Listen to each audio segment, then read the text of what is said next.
Welcome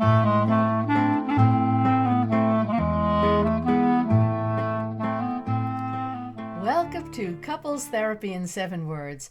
I'm your co-host, Judy Alexander, and I'm here with my husband, Dr. Bruce Chalmer. Hello, Judy. Hello, viewers and listeners. And our topic for today is? Helping Women Who Have Experienced Violence, an interview with Reverend Cheryl Kincaid. We just finished that interview, and it really informative and inspiring, I think, interview.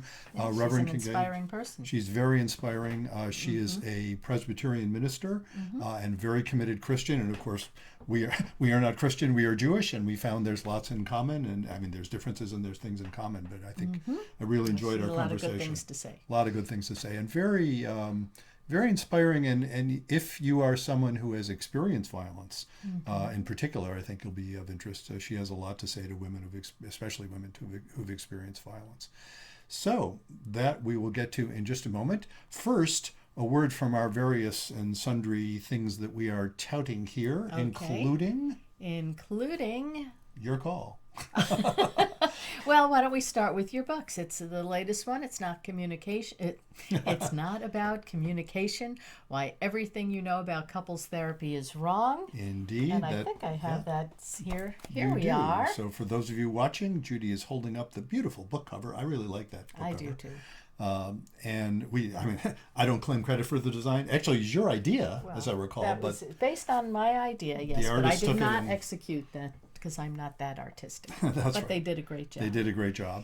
And then my previous book, the one that got all this started 3 years ago. Reigniting the Spark, Why Stable Relationships Lose Intimacy and How to Get It Back. And those are both available anywhere books are sold. You can get the audiobook and the ebook versions from Amazon. And I also have a couple of booklets I don't think we have to go into a lot of detail about. I do want to mention about one of the booklets that I wrote, the one called 7 Words to Jumpstart Your Love Life. Yeah. That's a really nice, well, you might as well hold it up since I'm mentioning it. That's a nice booklet, and Judy's holding up the paperback version. It's a nice book. It's got I've got stock photos in there, and it's a nice book. Yeah. But you don't have to buy it. No, you don't? No. Well, I mean, I'd like it if you bought it, but you don't have to buy it because I will give you a PDF of that book, complete with pictures, by the way. And of course, the paperback version only has black and white pictures. The PDF has them in color. How about that? And so I will give that to you for free. All you have to do is go to our website, ctn7.com, and you will see a magic box appear that says sign up for Dr. Chalmers' newsletter. When you sign up for my newsletter, I will give you, what you will receive is an email that has a link to that PDF, which you are free to download and enjoy. So that is available to you without charge. Well, let's also put in a word while we're talking about great stuff you can acquire for our merch. Our merch, which we are holding up. Let's do the clink again for people who are just listening.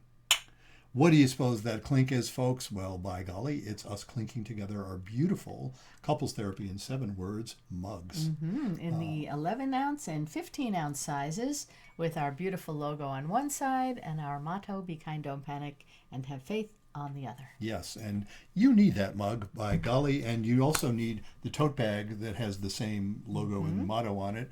And t-shirts. And I think that's what we've got by way of merch. And where can you find that merch? Why, just go to... You can go to ctn7, that's the numeral 7.com. And you will see there is a shop tab, and that will take you to our little online store where you can purchase those items and, give them as gifts. So we hope you enjoy that. And now let's put in a word from our sponsor.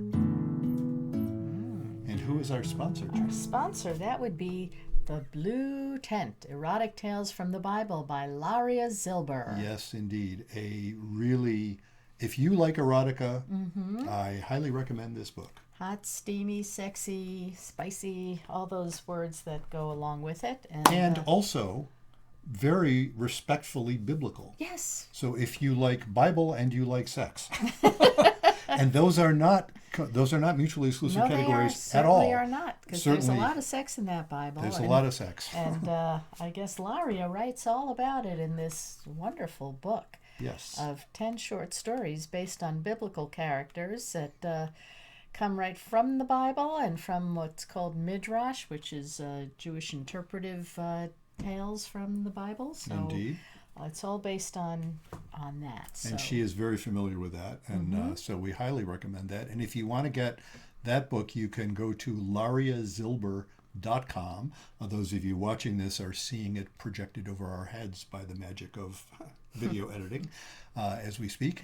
And Laria is LARIAZYLBER, lariazilber.com, and you can get it there, and you can get the audiobook, which was narrated by none other than Judy with her beautifully, wonderfully, enjoyably sexy voice. thank you. And you can tell what I fell in love with. And she does a wonderful job narrating. And it's also available on Kindle and paperback. Indeed. And so let us now turn to our interview with Reverend Cheryl Kincaid, and we will see you on the other side. Our guest today is Reverend Cheryl Kincaid. Reverend Kincaid is a Presbyterian minister who studied marriage and family therapy at Bethel Seminary and has a Master of Divinity from San Francisco Theological Seminary. Before entering seminary, she taught preschool for 20 years and was a foster parent. Reverend Kincaid facilitated support groups for women who had suffered abuse for 7 years.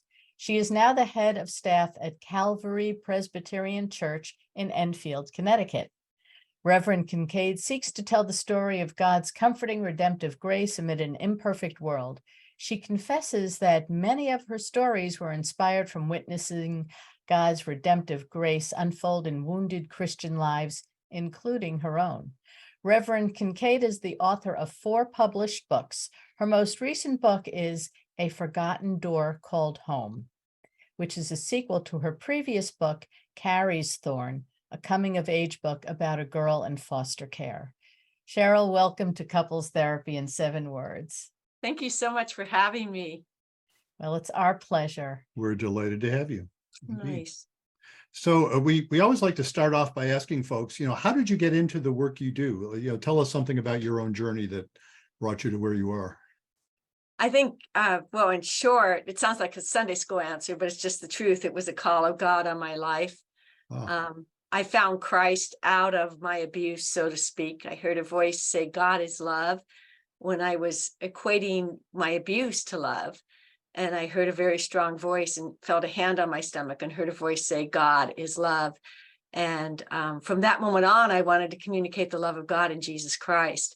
Wow. So that's what called me to the pulpit. Like most evangelical women, I had a little bit of a difficult journey finding my way through seminary and understanding what it meant for a woman to preach and teach.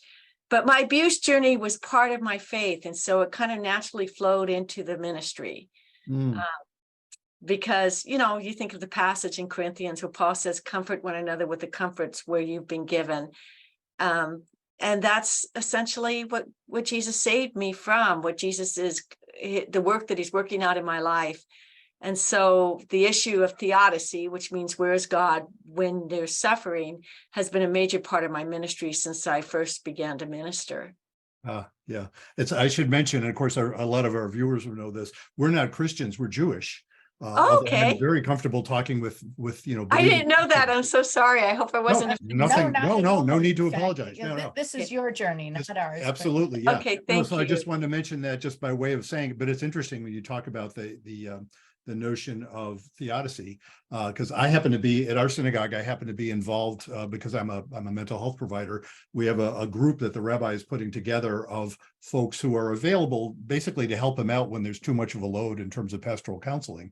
And one of the books we've read is Harold Kushner's book, Why Bad Things Happen to Good People, Yes. which is really centered on that idea of theodicy. He's coming from a Jewish perspective, but it's, there's a lot of commonality, I think. It's an excellent book. Yeah. Well, we start from the same foundation. So yeah, we have a lot in common, and the issue is still the same because we both believe in a sovereign God who's benevolent toward his people, and yet these horrible things happen.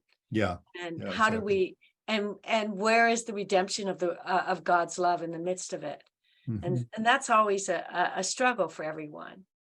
it's kind of the central struggle in a lot of ways, certainly with respect to that issue of how do you maintain faith in a benevolent God when bad things are happening, Yes. and violence, of course, being one of the chiefest bad things. Yes, that's true. Mhm. And for me, it's been a struggle to realize that God is not in the fallenness, he's in the healing. So like many people who've gone through abusive situations, I kind of grew up from after the abuse. My father went away to jail. The abuse stopped at a certain age. And I was just living a normal life, but I had learning disabilities and I had trauma that I didn't understand. Mm-hmm. And in the Christian world, sometimes you can get caught up in some really bad thinking. And the bad thinking I got caught up was the belief system that somehow my what you would call post-traumatic stress disorder, my nightmares and my flashbacks were demons. And I Mm. tried to cast them out. And that's not unusual. Mhm. People will pray them away and try to push them away and try to just think positive thinking. I think that's Mhm. across all faiths. Oh That's yeah. what people do. And I had to embrace it as part of my humanity, that I was human. Mhm. And I don't think I ever forgot what happened. I never thought it wasn't real. I just thought it was something that was weird and I should just forget about it. But Mhm. it's when I embraced it, when I understood that it's part of humanity, that it happens to a lot of people. And in that humanity, um, by overcoming it, is when I found strength and power. Mm. And Well, that's the struggle that that I want to communicate to other people. Now, I did think your family find any support from the church when this was happening? so. Carrie's Thorn, my book here. mhm. I purposely wrote about the church in it because I've been on one side of it. Now I'm on the other side. Mm-hmm. Many people in the church knew something was wrong. And I had many teachers that knew something was wrong. And this is in the 60s and 70s. So it was before Child Protective Services was really that much on everyone's radar. Yeah. Mm-hmm. But people did call the police. People were worried. Um, but they didn't know what to do. And so I make them major characters in both the books of the people in Carrie and Laloni. Carrie is the girl that's going through foster care, and her best friend is Laloni. They meet in a group home in La Jolla. Laloni is from Hawaii, but both of them have these concerned adults, aunts and uncles, and people in their churches, and people who and the grandparents that want to do something and they're not quite sure what to do. Mm. And I think we're so used to, because we watch a lot of television movies on this subject a lot. And there's always bad guys and good guys when we Mhm. do movies. And there's someone who just ignores it and someone who goes in and is the savior. But in reality, life is more nuanced than that. Mm-hmm. And there's a Yeah. lot of people that can be deeply concerned, but aren't quite sure what to do. Mm. And Yeah. they bring their history into it as well. And Mhm. so that's why I wanted to write the book. I wanted to write a book where there wasn't definite bad guys and good guys, where there was Yeah. people really trying to deal with the abuse. It's fascinating, as a mandated reporter myself for like the last 30 years, it's been interesting to I haven't run into that many situations, especially because mostly what I do is couples therapy now. But Yeah. it is an interesting phenomenon when you recognize that indeed you might be required to report something, which of course I would do if I had to, but it wasn't always clear that that was actually benefiting the person you're trying to benefit. It was much more nuanced than that. Sometimes reporting was just what was needed. Sometimes reporting just made things worse or not any better. And Yeah. And in the yeah. foster care system, I tried to paint a fair picture of it. But Mhm. someone who, because Carrie's foster mom has her own issues when she Mhm. takes Carrie in her house, Sure. Yeah. and she projects them upon Carrie. So I wanted to write a picture of heroic human beings with all their flaws, Mhm. trying to get through this impossible thing when something that should have never been broken was broken. Mm. And how do we find empowerment out of it? So in both the books, the characters are struggling with that. Mhm. In A Forgotten Door Called Home, I added a refugee from Guatemala who would be the mother of the woman who owned the restaurant who employed Carrie. to talk about generational trauma. And Um, Liloni's grandma, Nikki, who was abused in a missionary school. I wanted to look at different forms of trauma. One of the reasons that made me write these particular books was when I facilitated support groups for survivors of abuse. One of the complaints is whenever there were books or movies about survivors of incest, they always painted the pictures of the women as becoming prostitutes or drug addicts or having eating disorders. yeah. There wasn't an image of an average girl that was a part of church or maybe a synagogue, just trying to do her best and living with this at home. Yeah. There wasn't an image, and that's what I wanted to paint. I wanted to paint a realistic. I think the horror of abuse is that it takes place in normal settings. Yes. Very Isn't that normalized. interesting? Yeah. And I find that, one of the markers of a good book, if I may be judgmental, as opposed to one that's just, sort of, therapy literature, is that it's realistic in that very sense. That it's usually not all about good guys and bad guys. It's usually much more nuanced. And absolutely, if you look at the numbers of people who've been abused and sexually abused, physically abused, whatever, compared with the numbers of people who do abuse, or the numbers of people who end up, as prostitutes or as drug addicts or whatever it might be, there's a lot more people that were abused than have those issues. That's true. And it's interesting, that phenomenon that, the way things are portrayed, so many of the movies will portray things in such a shallow way, and it doesn't really, it's interesting that you had these experiences yourself, and that undoubtedly helped you write about it much more realistically. Yeah, and I think that also sets the survivor up for being abused again or belittled in workplace situations or when they come out with their story, because then you must have this problem. You must be Glenn Close in Fatal Attraction. You must, it puts stereotypes on them, sexist stereotypes that don't belong there. So yeah, it's really important to notice that most survivors don't go into sex work. David Finkelhor, you might be familiar with his work, The Dark Side of Families. He's a psychotherapist. I don't know that one, but he talked about 85% of prostitutes say that they were molested, but that does not mean 85% of molested people become prostitutes. Right. So let's look at the numbers correctly, please. Many of them go to college, get married, have kids, and struggle with this the rest of their life in the sea of humanity. And that was what I wanted to write about in the book.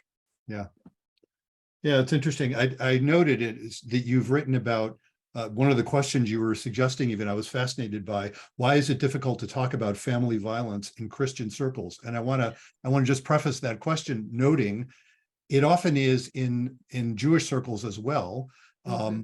Interestingly, differently when you're talking about Orthodox, you sort of more I don't want to use the word fundamentalist all the time, but often more fundamentalist types versus more liberal types.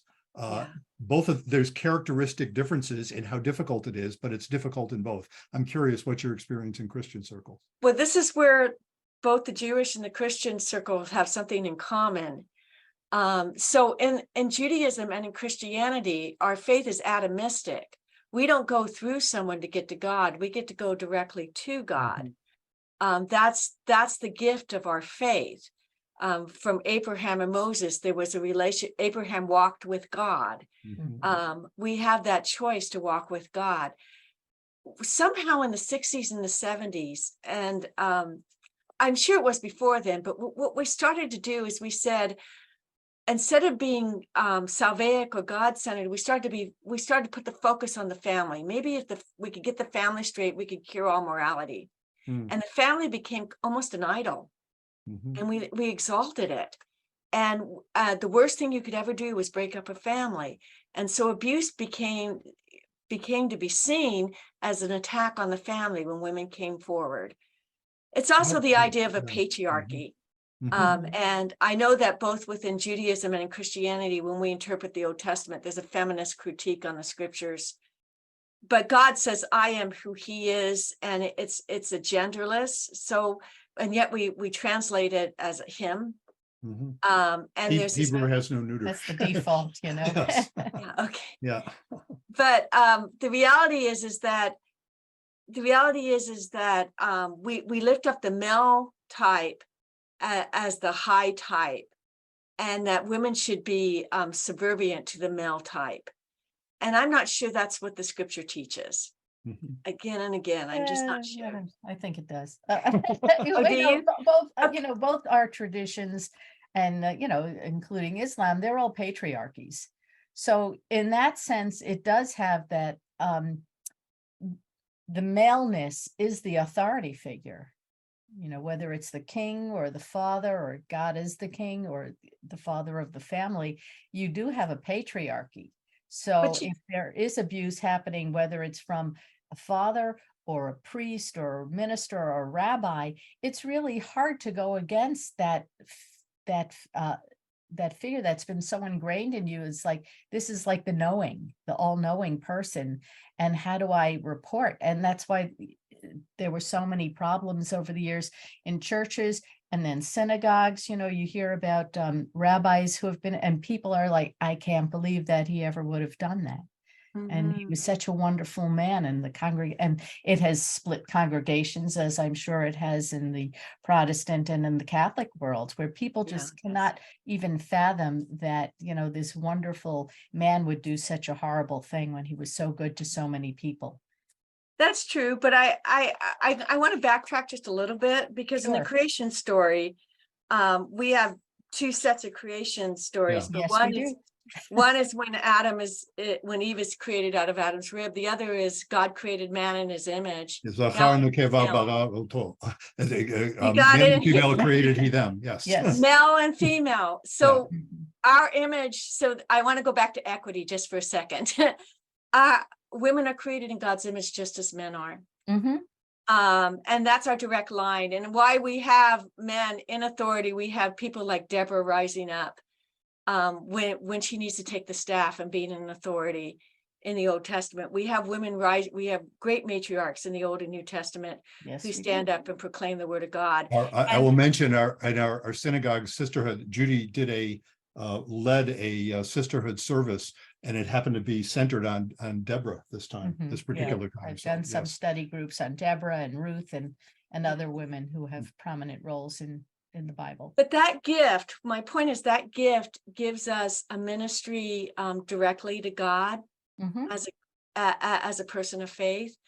And I think the reason why it's hard, you made a really good point when you said that's why it's hard to come against, because there's a patriarchy within our religion, within both of our religions, that makes it hard for women to come forward. But I would argue, what I'd like to empower women with is that they have that relationship with God apart from the patriarchy. Yeah. They have that relationship. They have the right to dignity because they're created in God's image. Mhm. And that dignity surpasses the family. Yeah, and it's interesting because you're bringing out that exists in our sacred texts. It's there. Indeed, patriarchy has been the dominant sociological force, but that the phenomenon that women can learn, and here I am mansplaining to a couple of women here, right? But that phenomenon that women can learn the sense that no, dignity is also embedded in these religions, because the alternative, and there's numbers of people, especially numbers of women, who've concluded this. The alternative is to say that these religions are just hopelessly patriarchal and corrupt, and there's no place for women in them. Much like gay people will say, well, there's no place for gay people in Judaism or Christianity or Islam or whatever. And then we have a gay rabbi in our synagogue. It's like, well, apparently there are ways of being gay and still being a committed Jew. I think that's true of being a committed Christian as well, as certainly being a woman. Mhm. And also, and here you are an example of a woman who's also a committed Christian, is obviously possible in spite of the patriarchy. And it's possible to have healing. And from a Christian perspective, we always say that's why Jesus spent so much time. I've told women that with fallen women, with women. I think I told when I facilitated support groups, it was where I worked in a mission, and I was talking to a woman who was coming out of sex work. And I said, I think that's why Jesus spent so much time with prostitutes. He knows about the pain. Mhm. But the reality in the Old and New Testament, the fact that women are even mentioned and that women have a prominent role, when you look at other ancient literature, it really exalts women, I think, to a greater position than when we look at other literature. Mm. So I think, but my point is, we do have dignity in Christ, and you have dignity in the Jewish tradition that you're created in God's image, male and female. You just said it in Hebrew, which was wonderful. Male and female, He made them. And that's what I try to empower women with, is that you have the right to get out of a bad situation. You weren't created for abuse. We just talked about the two creation stories. Humanity was created to know and to serve God, and to manage creation. And part of managing creation is not allowing it to be abused. And that's the lessons of Genesis 1 and 2, is not to let creation be abused and misused. Yeah. I am also curious, you pointed out something which I really found fascinating.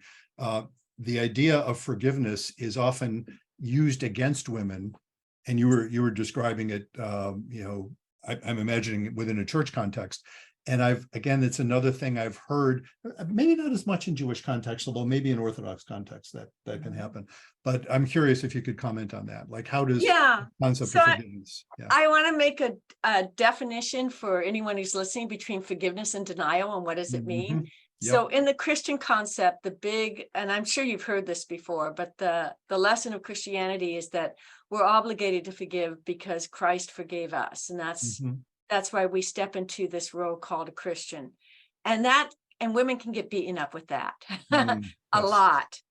What I use, and I think in all religious centers, in all religious groups, because I was sitting next to a woman at an art show the other day.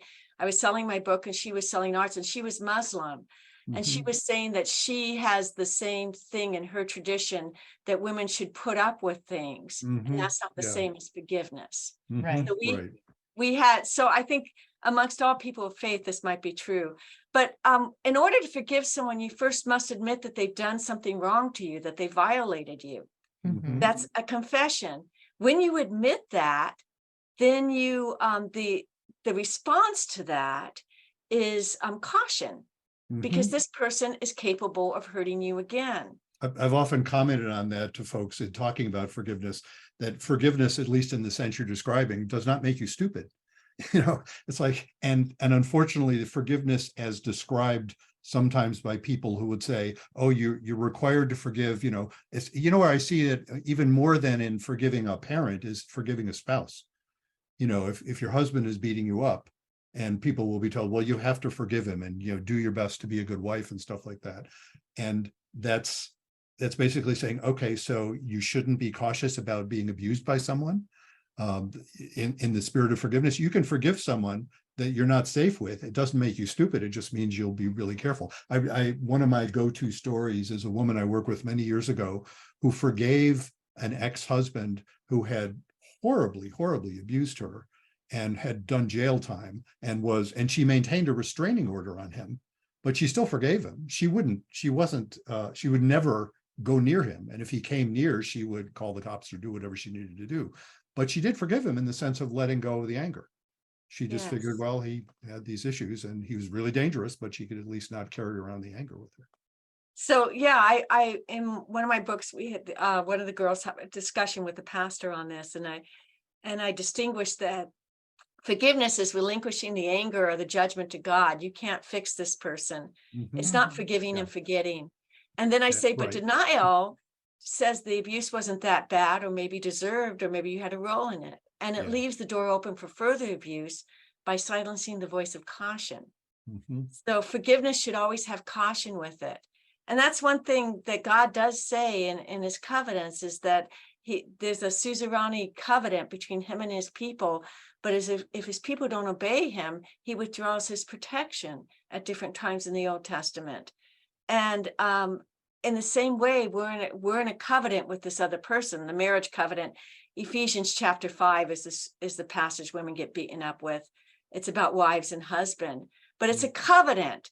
As the husband loves you, so you follow him. If he's not loving you, you're not obligated to follow him. Oh, well, that's you can withdraw yourself from that covenant. That is that's pretty central Mhm. in helping people heal. I also want to ask you about something that was just fascinating in the material we looked at, because you've written about Charles. I don't know if this is too big a segue here, but you can tell me. You've written about Charles Dickens and what inspired him to write A Christmas Carol, and I just thought that was a fascinating thing to ask you about. So please tell So us. anyway, I Charles Dickens was always very helpful for me as a kid.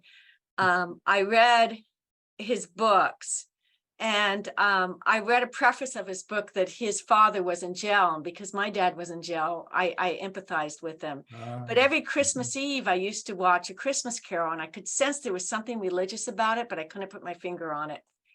And as when I was in seminary, I did a study on his diary, his letters between him and Foster. And the Charles Dickens, Charles Dickens wrote this book when a couple things were going on. It was called a Christmas Greeting, but it was the couple of things that were going on was the corn law rules where you taxed corn, the Sabbath rules. And the Sabbath rules was that no one could work on Sabbath, but that made it so servants could not go out and shop on the Sabbath. So the rich people got the time off, but servants didn't have any place to shop. And the most important one was the poorhouse laws. And those were the laws that was trying to get to stop throwing people into debtors' prisons. And the word Ebenezer is a word that means the Lord has brought me thus far. Mhm. You raise your Ebenezer. And I'm sure you know that Abraham rose an Ebenezer when he was in the wilderness, a rock, to say, God has brought me thus far. So I hypothesize, and I think, I don't know, I'm talking to a couple Dickens scholars, some agree with me, some don't, that each spirit goes along with each lesson of Advent. Because what Dickens wanted to do is he was rebuking the church. It was a clergy person who said in the church, are there no prisons? Are there no workhouses? Oh, wow. Yeah. And Dickens wrote that down in the Recorder. It was a magazine he worked for. And he was mad at the Anglican Church because originally the poorhouses were set up as a compassion instrument. What had happened is that there were people who would labor in the fields in the fall, and they wouldn't have a place to stay during the winter. So initially, this is good intentions going horribly awry. They were set up to house the people. Then eventually they came to be known 50, 75 years into them as punishing the poor. And that's when Dickens comes along. And when his father went into the poorhouse, he was forced to work in a bottling factory. And he got to know what it was like to be in a factory working as a child. And he saw children starve while he was there. And he also lived in the debtor's prison. So that one line in the book, are there no prisons, are there no workhouses? In the Anglican Advent lesson, it starts out with the question. Most of the passages are from Isaiah, which shocked me that almost all of them are from the Old Testament, but it has to do with not taking care of the poor. And it was written that way because people turned Jesus away in Bethlehem. And so in the Anglican prayer book, they were preaching, you got to take care of the poor or you'll visit God's wrath upon you. But they were living the opposite way. They were shoving them away in poorhouses and in orphanages where they were dying. And actually, Dickens would not see the poorhouse laws end, but the Salvation Army would take the character of Tiny Tim and they would use him. They would use him to fight against child labor laws successfully. So Tiny Tim's injured in the book, and everyone always imagines him to have a paralyzed leg. Well, if he had a paralyzed leg, he wouldn't be dying. The book says he's dying. At the time in during Dickens' day, there was something called the spinning jenny. And they put young boys and young girls with a spinning jenny. It was a weaving instrument. And and the children would have to put thread in between the looms really fast as the looms came down, and children lost their legs and arms in there. Oh my! And my hypothesis is that they were taught Tiny Tim was injured in a workhouse incident, and so instead of imagining him as this angelic faced little boy saying, "God bless us, everyone." Imagine him as a sickly little boy who's got an open wound. And one of the things that Dickens fought for in his life, that and it comes up in Oliver Twist as well, is sewage. There was a lot of open sewage, and the poor didn't have clean water to wash out their wounds. Oh, yeah. Yeah. And So he was Oliver dying of Twist, infection, probably, was what. yeah. Yeah. Mm-hmm. And Oliver Twist is called The Merc and the Mire, which is, it's open sewage. Right. So Tiny Tim's death is a lot more profound when you think it's that he's dying of a workhouse injury, and his father happens to work for a banker who supports those workhouses. Yeah. And so it's a sermon. And the word carols used to be ways that peasants would go and sing to rich people at Christmas and get food back. But they're just like the Black spirituals in the United States. Their carols had a little bite to them. They kept talking about how you rejected the Christ child because of your greed. They were kind of putting it to the man in the carols. And just like in some of the spirituals, they talk about, I have a master and it ain't you. It was the same thing, and people would listen to them like, oh, isn't that wonderful? And it was like it's saying something completely different than what they thought they were saying. But the reality is he calls it a Christmas carol. It's riddled with all these social issues he's talking about. And in the midst of it, there's this sense of redemption. There's this sense that he can find redemption if he finds repentance and lives up to his name, that God could bring him thus far. And so that's hearing the gospel through Charles Dickens, A Christmas Carol. Wow. Huh. That's an interesting spin on it. Yeah, I love Dickens. It's an Advent devotion, so it's written with the Anglican prayer books and quotes from Charles Dickens, but I'm hoping to give a lot of facts. I try to give a lot of facts about how the poor were treated, so people will draw correlations to what sometimes we do today. Sure. Yeah, I mean, you find that throughout all his books. There's always an element of somebody who's, you see it in David Copperfield, and like you said, in Oliver Twist, the whole story centers around that. So very interesting. And we can, I was thinking of all the scriptures, both in the Old and New Testament, about foreigners and being kind to the foreigner in your land. And right. And as a nation that claims to be very religious and Christian and Jewish, we're not being very kind to the foreigners in our land. Yeah. Yeah. No, we're not obeying those scriptures that we know to be true.